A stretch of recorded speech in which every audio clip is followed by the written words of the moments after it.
Эфирде кино бизнес бағдарламасы. Алдағы 25 минут ішінде киноиндустрия әлеміндегі тың жаңалықтар жайында, сондай-ақ Дамбо классикалық мультфильмінің ремейгі және Мұрат Бейсенбин басты рөлді сомдайтын «Мама плюс папа» отандық комедиясы мен «Мы» хорроры жайында айтатын боламыз. Студияда Алмас Тоғай, бүгін көретіндеріңіз. Отандық тың кино туындылар кассалық жинақ бойынша өткен аптаның үздік бестігіне кіре алды ма? Сверхъестественная телехикаясының соңғы бөлімі 2020 жылы шығатын болды. Дамбо фильмін қазақ тілінде дыбыстаған актерлар дубляждың қыр-сырымен бөлісті. Аладдин фильмін қазақ тіліне бейімдеу процесі қалай жүзеге асып жатқанын дубляжы режиссері Шахмұрат Ордабаев айтып берді. Супер қаһарман Капитан Марвел жайлы фильм өткен аптаның кассалық бәйгесінде 116 миллион теңге жинап, бірінші орынға орнықты. Ал ағымдағы аптаның бокс офисіне көшбасшылық еткен нендей фильм екенін және жуырда ғана жарық көрген 3 бірдей отандық картинаның прокаттық статистикасы қандай болғанын дәл қазір білеміз. 5-ші орын Қазақ хандығы Алтын тақ. Рүстем Әбдірашев режиссерлік еткен атышулы тарихи лента Ильяс Есенберлиннің Алмас қылыш романы негізінде таспаланған. Прокаттың бірінші аптасында тың туынды 30 миллион теңге жинады. 4-ші орын кино по понятиям. Криминалды комедияға Әсел Садуақасова мен Асқар Бейсенбин продюсерлік еткен. Қылмыскерлерге арнап кино түсіруге мәжбүр болған режиссер туралы отандық картина көрсетілімнің бірінші аптасында 48 миллион теңге табыс тапты. 3-ші орын «Волшебный парк Джун». Анимациялық туындының режиссері Pixar студиясының бұрынғы аниматоры Дилан Браун. Сиқырлы әлемге сапарлайтын қыз туралы мультфильм көрсетілімнің премьералық аптасында 49 миллион теңгеге жуық табыс тапты. 2-ші орын «Каникулы офлайн». Отбасылық комедияға белгілі киногерлер Ақан Сатаев пен Ернар Құрмашев продюсерлік еткен. Қала балаларына этнолагер ашып, нафақа табуды көздеген 3 студент туралы картина бірінші аптада 51 миллион теңге жинады.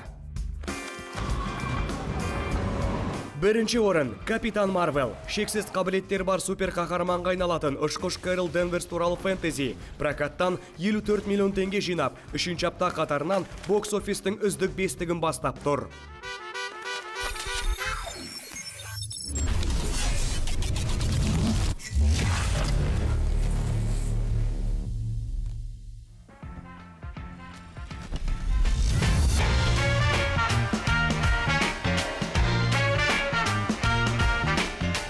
Рома картинасы үшін 3 Оскар алған соң Netflix бірегей жобалар жасауға білек сыбана кіріскен. Netflix келешекте Александр Дюманың классикалық романы 3 ноян желісімен заманауи фильм жасап шығармақ ниетте.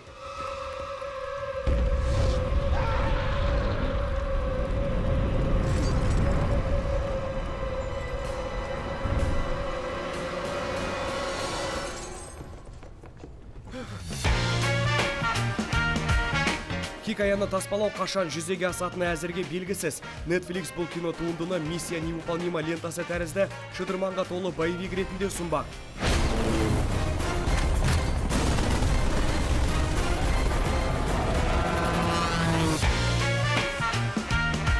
Жобаға яркость туындысы арқылы танылған Эрик Ньюман мен Брайан Анкелес продюсерлік етеді. Әйгілі әрі ауқымды хикаяға сценарий жазу жұмысы Харрисон Квириге сеніп тапсырылған. Маман бұған дейін «На тропе войны» әскери драмасына мәтін жазумен белгілі. Атқарушы продюсерлік тізгінін сэр Ридли Скотт қолына алатын болады. Тимур, 36 лет, разведен, воспитывает сына. Давай, не тормози. Өткен жылдың жаз маусымында Қазақстан мен Ресейдің біріккен жобасы «Алые паруса. Новая история» комедиясы таспаланған еді. Жуырда картинаның трейлері жарық көрді. Туындының режиссері болып үлкен кино дебютанты Юрий Цай бекітілген. Бұл фильмде көрермендер Санжар Мади, Бибігүл Ақтан, Ян Цапник, Диана Халовей, Айнұр Ниязова мен Төлепберген Байсақалов сынды актерлардың өнерін тамашалай алады. Лентаның сюжеті өзінің өмірлік серігін іздеуге шыққан Әсел есімді қарапайым қыз жайында. Бөтен қалаға қоныс аударған аруды енді түрлі қызықты оқиғалар мен жаңа махаббаты күтіп тұр. Я так мало тебе знаю, Әсел. Знаешь, я понимаю, ситуация странная, но в то же время это здорово. Тарихтағы ең ұзақ телехикаяның бірі «Сверхъестественный» жобасы 2020 жылы соңғы бөлімін ұсынады. Туынды эфирден әйгілі «Стрела» сериалмен бірге кетпек. Бұл жаңалықты жанкүйерлеріне фильмнің басты жұлдыздары Миша Коллинз, Джаред Падалеки мен Дженсен Экл жеткізді. Продюсер Эрик Крипке дүниеге келген әйгілі жоба 2005 жылдан бастау алып 300 эпизодқа ұласқан еді. Сверхъестественный жобасының ұзақ өмір сүруіне оның жоғары рейтингі септігін тигізді. 14 жыл өтсе де телехикая «Черная молния», «Легенды завтрашнего дня» және «Стрела» жобаларына қарағанда жоғары сұранысқа ие болатын.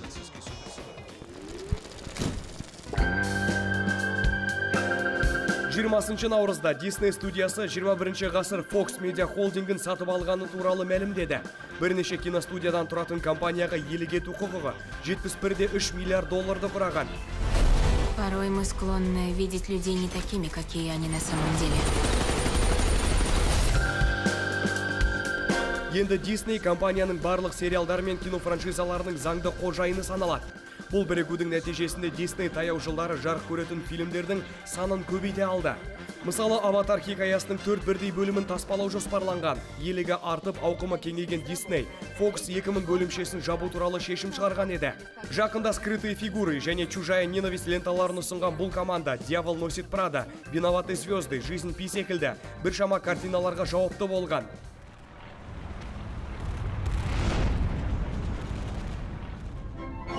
Вам выпала редкая удача. Это загадка. Это магия. Биыл Disney студиясы өзінің 3 бірдей толық метражды классикалық мультфильміне ремейк шығармақ. Алғашқысы болып режиссер Тим Бёртонның «Дамбо» анимациялық туындысы жарық көреді. Лента біздің прокатта қазақ тілінде де шығатыны белгілі. «Дамбо» фильмінің кейіпкерлерін дыбыстаған отандық актерлар жұмыс барысы туралы өз ойымен бөлісті. Тоқтай тұрыңыз. Айналып ұша бер. Иә, үміт зор. Үмітіміз зор. Бізде дубляж барысында ең қиында қызықты рөлдерді сомдаған осы Ержан аға мен Бақытжан ағаның кейіпкерлері болды. Медичи және Вендевер. Фильмде басты рөлді сомдаған Холт рөліне Рүстем Жанаманов өтті. Және бір қызықты ақпарат бұл фильмге әйгілі бокс жүргізушісі Майкл Баффердің өзі түскен. Ол кісіні дыбыстаған кезде де сол кісінің өзінің стилін қалдыруға тырыстық барынша. Оны бізде Жанбек Мұсаев дыбыстады.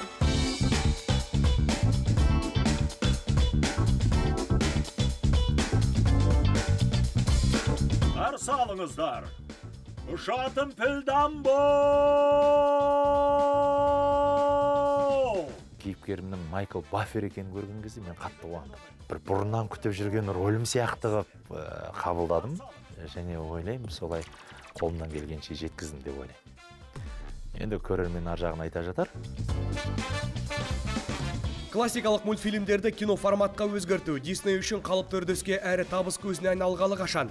Жуырда жарық көрген «Малефисента», «Золушка» және «Книга джунглей» фильмдері өздерін прокатта сәтті көрсете алды. Тим Бёртонның ремейгі 1941 жылғы түпнұсқа мультфильмнің айнымас көшірмесі болмайтыны түсінікті.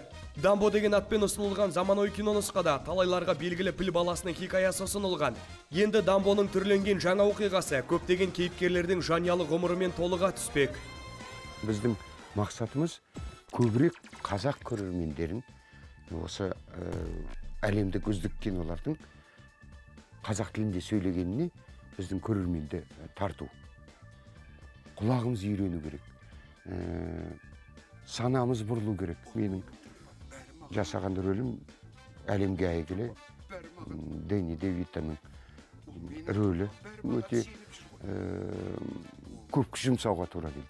Тіпті даусым отырып қалған кездер болды. Бір орында тыным таппай жүретін, барлық жүрген жерінің бәрі айқай-шу, не болмаса қатты қуаныш. Және дубляжның ерекшелігі бұл, ол кейіпкерлерді қазақшаға дәл солай нақышымен келтірудің өзі өте оңай жұмыс емес. Қиын болды, бірақ бар күшімізді салып шығаруға тырыстық. Негізі оның бағасын көрермен айта жатар. Disney компаниясымен әріптестік орнатқан жылдар аясында Disney, Marvel және Pixar студияларының 27 фильмі қазақ тіліне дубляждалған екен. Әке, тұр! Ана жақта қызық басылып жатыр. Маған қараңдар. Жан батуды, кәне ол қайда? Мынау не зат? Тұсқынсыз бейшараны тек анасы жақсы көреді. Мырза, сізді сымбатты деп санаймыз. Мен піл туралы айтып тұрмын. Патшалық әулеттің өкілі Марк Медичи бұрынғы цирктің жұлдызы Холт Феррер мен балалары Милли мен Джонның қамқорлығына жаңа туған пілдің баласын табыстайды. Бұл жануардың туа біткен үлкен құлағы Холттың әріптестері арасында үлкен әжуаға айналған еді. Дамбоның ұша білу қабілетін аңғарған цирк басшысы енді пайдаға кенелуді ойластыра бастайды. Бұл істі қолына алған әккі кәсіпкер Вендевер піл баласы Дамбодан жұлдыз жасамақ ниетте. Ол енді ертегі елі атты цирктің ерекше бағдарламасының басты кейіпкеріне айналады. Милли өте сабырлы, байыпты, барлығын өз жөнімен істей білетін қыз. Дыбыстағанда көптеген сезімдерді бастан кешірдім. Қуанышты, мұңаюды, айқайлау деген сәттерде болды. Жылауды. Ең қиыны маған түскені ол айқайлау шығар, себебі қатты дауыспен және тіпті киноға еніп айқайлау ол менің ойымша бірінші рет болды. Биылғы жылы дубляждау студиясы отандық кино әртістерімен тығыз жұмыс істемек. Алғашқы кастинг арқылы елге белгілі 10 шақты актерді дыбыстау ісіне қосуға мүмкіндік туған. Ең маңыздысы басты рөлдерге актерді Disney компаниясының өзі бекітеді.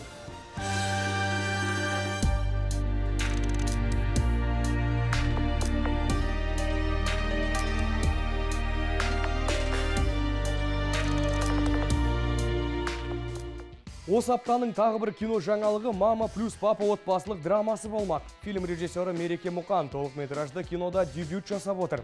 Басты рөлдерге киногер отандық жұлдыздарды жинапты. Олардың арасында Қазақстанның еңбек сіңірген артисі Лидия Каденова бар.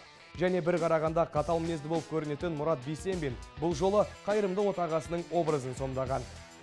Я не мультиварка! Я не мультиварка! Я не прачка! Я не прачка! Я женщина! Я женщина! Я думаю выйти на работу. Сюжеттің басты кейіпкерлері бірлігі жарасқан жанұя. 17 жыл бойы үлгілі отанасы болған Аида енді бұл міндетімен қоштасуды қалайды. Ол енді өзін дамытып, жанұяның қожайыны әрі тұтқасы болу міндетін өз қолына алмақ. Кейіпкердің күйеуі енді отбасы мен ошақ қасына жауапты. Әрі қарай не болмақ? А как я Аслану об этом скажу?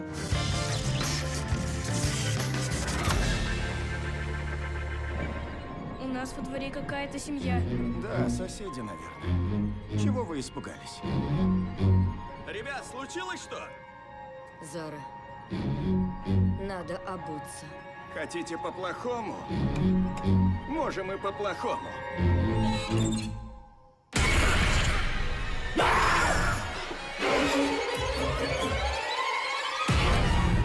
Режиссер Джордан Пил Прочь айдармен шығарған хорроры 2017 жылдың нағыз хитіне айналды. Түсіріліміне небәрі $4,5 миллион жұмсалған картина әлемдік прокаттан 255 миллион жинап, үздік сценарий аталымы бойынша Оскар алды. Осы аптада Джордан Пилдің «Ми» деп аталған үрейлі оқиғалы жаңа картинасы көрерменге жол тартады. Фильмнің сюжеті зұлым егіздермен кездескен отбасы туралы. Тұрақты дамуды қалайтын Пил жаңа таспалаған туындысын өзінің Прочь жобасына мүлде ұқсатпауға тырысқандай. Режиссер картинасындағы зұлым кейіпкері үшін ойдан аңыз жазып, енді оны классикалық хоррор етпек ниетте. Кто вы, люди? Это мы. Фильм жағажайдағы үйге балалары және достарымен демалып, көңіл көтеруге келген ерлі зайыптылар жайында. Түн жамылған сәттен ақ жанына қоныстанған көршілері оларға еш тыныштық таптырмайтыны түсінікті болды. Картинадағы басты рөлдерді Лупита Ньонго, Уинстон Дюк пен Элизабет Мосс сомдайды. Фильм режиссері Джордан Пил сонымен қатар белді продюсер әрі қаламы қарымды сценарист. Диснейдің Дамбо классикалық туындысының шығуына орай бағдарламамыздың бүгінгі санында біз актер және дубляж режиссері Шахмұрат Ордабаевпен арнайы сұхбат құрдық. Естеріңізге сала кетсек, ағымдағы жылы мемлекеттік тілге аударылған 5 бірдей картина шығады. Атап айтқанда Дамбо, Аладдин, Арыстан патша, ойыншықтар хикаясының 4-ші бөлімі мен Мұзды өлке мультфильмінің сиквелі. Шахмұрат бізге Дамбоны және мамыр айында шығатын Аладдин ертегісін дыбыстау жұмыстарының қаншалықты ауыр болғанын айтты. Әңгімені әріптесім Бекболат Уәлиев жалғастырсын.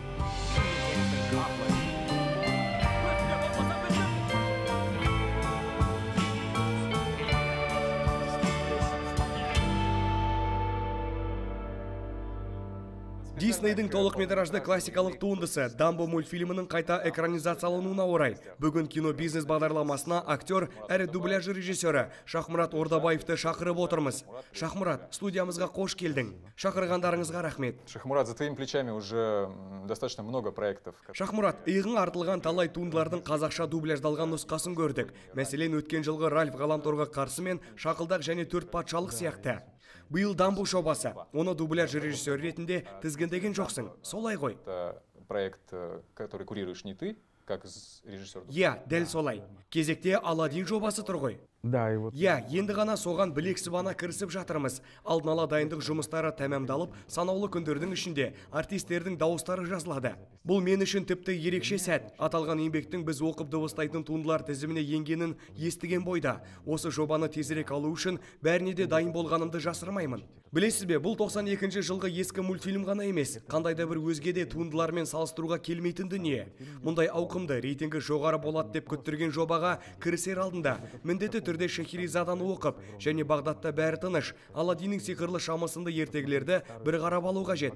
Сондай-ақ әдеби түрлі танымдық дүниелерді оқып, сауатыңды арттыру артық болмайды. Бұл тиісінше жобаның жүйткуіне, жақсаруына сеп болады. Жақсару деген шығыстың қабылдау ұғымы ма? Такие фильмы, как «Аладдин» и «Коко», опять же, я хочу заметить, очень удобно поддаются адаптации нашему языку. Мы можем использовать элементы, которые мы произносим в жизни часто, и это работает. Әрине, осы орайда тағы да айтып өткім келетіні, ол Аладдин және Коконың құпиясы секілді фильмдерде біздің тілімізге өте жатық, күнделікті өмірде жиі қолданатын сөздеріміз бен ишараны осы шығармаларда тиімді қолдана алатынымыз. О, құдайым деп қазақша баламалап айтқан сияқты, шынайы өмірдегі қолданыстағы сөздерді тілге тиек етіп, шығыстың таным тынысын тарқатуға болады. Ал Аладдин бұл арабтардың ертегісі, бұл ғажайып оқиға. Ол менің бала күнімнен ең сүйікті ертегім екенін де жасырмаймын. Бұл әндерді мен жастайымнан сүйсіне, жатқа айтып келемін. Әрине, олар бұл жөнінде хабардар емес, десе де белгілі композитор Алан Менкеннің өзі осы жобаға кіріскені қуантады. Сазгер менің балалық шағымда жарық көрген талай туындылардың авторы, анимациялық еңбектерді ерекшелей, бала көңілге қуаныш сыйлаған жан. Сондықтан оның қатысы бар жобаға менің де жұмылуым, мен үшін қандай мәртебе екенін бағамдай беріңіз. Әрине, бұл еңбекте де әндер бар, бірақ трейлерде Джиннің бір ғана әні ұсынылған. Аладдиннің және Жасминнің де әндері бар. Және жаңа жобалар да бар. Мен қазір мұны айтайын ба, әлде айтпайын ба деп алаңдап отырмын. Десе де, білсеңіздер, Аладдиннің рөлін сомдаған актер Мэна Масуд өзінің ресми парақшасында. Ол Жасминді ойнаған актриса, яғни Наоми Скоттың баршаны тәнті етер әні бар екенін жариялаған болатын. Одан бұл A Whole New World'тан да жақсыма деп сұрағанда, ол екі шығарманы салыстырмаймын, бірақ бұл ән расында баршаның жүрегін жаулайды деген еді. Және менде мұның өте күшті, сондай-ақ ауқымды керемет ертегі екенін білемін. Мұны ескі десін, мейлі анимациялық кино ретінде қайталай түсірсін. Сонда да мен бұған жаңа туындыға қарағандай құрметпен қараймын. Фильмнің жасөспірімдер үшін өзекті танымдық тұстары да жоқ емес. Кейіпкерлер арқылы көрерменнің жүрегіне жол табар сәттер мен әсерлі әуендер, оймақтай ойлар, ғажайыпқа толы шығыс ертегілері бар. Бұны отбасылық кино ретінде қарастырсақ та, іш пістірмайтын, таптырмайтын туынды. Егер отбасылар ересектер өмірін дөп жеткізуді қаламайтын кездерде, дәлірегі рейтинг үшін қаузалайтын барлық заңдылықтарды ысыру сәттерінде де аталған кино өз күшінде, өз көрермендерінің назарына ұсынылады. Көркемдік талаптары мен тарихын сақтай отырып, қоғамның қағыс пікіріне де ілікпейтіні қуантады. Бірақ бұл фильмге де отбасылық көрсетілімге кереғар сәттер енгенімен, шығыстық бағытының арқасында бұл байқалмайды. Скажем так, такую художественную целостность, потому что история всем известна. Но при этом сюда же вошли моменты, которые не совсем присущи семейному фильму, но благодаря восточности это все незаметно. Ал сіз қазақша сөздің араб түйсік ұғымындағы әдемілігі әрі әсеріне көз жеткізуде қандайда бір мәтін немесе жаттауларды жасап, сынап көрген сәттеріңіз болды ма? Менің де айтпағым осы еді, бірақ қазір мен бұл жөнінде, мәселен басты кейіпкер ер адамға немесе ол әйел адамға деген қарым-қатынасы мен көзқарасын күйттеймін. Мысалы бізде де әйелдің ерге, ердің әйелге, кішінің үлкенге, үлкеннің кішіге деген сияқты құрметі мен қарым-қатынасы қалыптасқан. Және бұл фильмдерде де сақталады. Яғни бірінің жолы үлкен, екіншісінің жасы деген сияқты. Тіпті ақсақалдардың да алар орны ескерілген. Еуропада бұлай емес. Мен блогымда олардың қалай қабылдайтынын немесе алғашқы әрекетін білмеймін. Бірақ бізде сәйкестіктер өте көп. Тек сұлтанның өзіне арналған мадақтама көріністерде басындырақ демесек, әміріңізге құлдық, сіздің әміріңізбен, тағы сол сияқты. Ал бізде бұл жаттанды сөздер ретінде көрінбегендіктен өте ыңғайлы. Сен Аладдин туралы үлкен құштарлықпен айтып отырсың. Расында бұл мультфильмге көптен бері ауқымды голливудтық жаңа нұсқаның жетіспегені ме? Бұл шығыс ертегісін көпшілікте күтіп қалғаны рас. Ал осы картинаға кастинг қаншалықты қырағы мұқият болды. Был очень тщательный кастинг, как никогда на моей практике. Менің тәжірибемдегі ешқашан болмаған, ең мұқият әрі тыңғылықты өткен кастинг осы болды. Тек басты кейіпкер кішкентай бала екенін есепке алмағанда, жіті әрі жауарты өткен кастинг екенін ескеру керек. Аладдинге келгенде ең қиын кастинг басталды. Біріншіден сазды жоба. Ең аз дегенде 3 кейіпкер ән айтады. Диснейдің талаптары мен менің шарттарыма сәйкес, кейіпкердің дауысын оқыған адам әнді де айта алуы қажет болды. Осылайша біздің талап тілегімізге сәйкес, соңында үміткерлердің де санаулылары қалдырылып, саны қысқара бергені белгілі шығар. Кастинг 2 күн бойы Алматыда және 2 күн Елордада өтті. Біз Алматыда дубляжға кәсіби артистерді шақыруға тырыстық. Тәжірибесі бар, тілі де жатық, кино және эстрада өкілдерін баулуға басымдық бердік. Әрине, мұның барлығы жобаның сәтті жүзеге асу үшін. В дальнейшем продвижению проката. Бывает так, что... Ал кейіпкердің сөйлесу тілін кәсіби актер оқып, ал вокалдық партиясын эстрада артисі орындайтын кездер бола ма? Вокальную партию исполняет, допустим, артист эстрады. Тәжірибемде мұндай кездер болмаған, бірақ Ресейде осындай жолдарға жүгінетін кездер жоқ емес. Яғни дауыстары мен дауыс тембрлері сәйкес келген жағдайда, кино мұндай тәсілдің сиқырына сүйене алады. Егер дауыс тембрі сәйкес келмесе ше? Қап әттеген ай деп, құлақты алдай алмайсың. Сәлем балақай, сірке қош келдің. Кішкентай болса да, бір отбасымыз.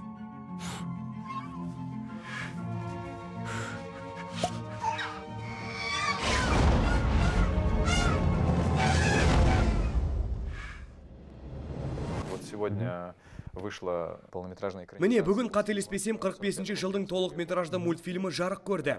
Дамбо жобасының дубляжы режиссері болмасаң да, осы туралы айтып өтсең. Да, но тем не менее принимал в нем участие как артист и как музыкальный редактор. Бірақ сонда да мен осы жобаға артист әрі музыкалық продюсер ретінде қатыстым. Білесіз бе, онда мен ізіне түскен бір сәт болды. Ондағы ән, сол ескі анимациялық туындыдағы түпнұсқа, яғни дәл осы классикаға деген риясыз құрмет пен сюжеттегі оқиға желісі де бәрі солай сақталады. Бірақ мұны дәл сол шығарма деп атау мүмкін емес. Да просто так назвать ребутом, потому что там все-таки Тим Бёртон. А этот режиссер... Себебі онда бәрібір Тим Бёртон бар, ал ол бірегей режиссер, сол бірегейлігімен де биік. Ол үнемі өзінің қолтаңбасымен ерекшелігін әкелетін қасиеті бар. Бұл қатаң студиялық қадағалау Дисней болғанына қарамай, ол бәрібір суретшілер сияқты еркіндікті еңсереді. Бұл отбасылық кино, бұл таңғажайып тамаша анимация, таңғажайып графика, көптеген эффектлер мен жақсы музыка, сақадай сайланған мықты артистер жасағы да соңғы кездері көрерменді қуантады. Және бұл отбасымен көруге тұрарлық кино, ондағы оқиғалар мейірбандылыққа шақырады. Бұл Disney компаниясының басты ұстанымы болса керекті. Олардың жасаған картинасы көбіне осы отбасылық көрсетілімге шақталған. Яғни олар мұндай мағыналы картиналарды балаларға, ата-аналарға, өмірдегі қайталанғысыз құнды сәттерге, мәнді мысалдарға толы туынды етіп жасайды. Небәрі 2 сағаттың ішінде әлемнің керемет көріністері мен ондағы жұмбаққа толы бейнелерді көріп, тамсана аласың. Қазір циркке қарсылық білдірушілер көп, мұны дұрыс емес деп санайды. Бірақ бұл кино, кинодағы көріністер шынайы өмірден алынуға құқылы. Және де бұл өте жақсы кино. Сондықтан мен баршаңызға барып тамашалауға кеңес берер едім. Просто сходить с семьей и насладиться, особенно на казахском языке. Осы орайда біз естеріңізге сала кетейік. Осы аптада Дамбо фильмі қазақша дубляждалған нұсқасымен жарық көрді. Міндетті түрде барып, көріп, естіп қайту керек деп ойлаймын. Сіздермен болған киноиндустрия саласындағы өзекті жаңалықтардың жаршысы кино бизнес бағдарламасы. Ендігі эфирде біз супер қаһарман Шазам туралы және Стивен Кингтің романының желісі бойынша 1989 жылы таспаланған «Кладбище домашних животных» хоррорының ремейкі жайында әңгімелейтін боламыз. Бүгінге осы, келесі аптада кездескенше.